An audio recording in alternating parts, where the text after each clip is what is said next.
ஜீவன் தரும் வார்த்தை அது உம்மிடம் உள்ளது. என்னை ஆசீர்வதிக்கும் கரமும் அது உம்மிடம் உள்ளது.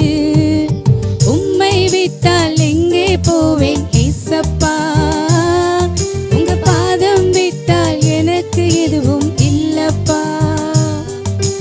உம்மை விட்டால் எங்கே போவேன் ஏசப்பா, உங்க பாதம் விட்டால் எனக்கு எதுவும் இல்லப்பா. அனாதை போல நானும் அடைக்கலம் இல்லாமல் அழிந்தேன். போகும் பாதி தெரியாமல் வழியிலே கலங்கி நின்றேன். அனாதை போல நானும் அடைக்கலம் இல்லாமல் அழிந்தேன். போகும் பாதி தெரியாமல் வழியிலே கலங்கி நின்றேன். வந்தீரே உந்தன் பிள்ளை என்று மீட்டீரே உந்தன் ஜீவன்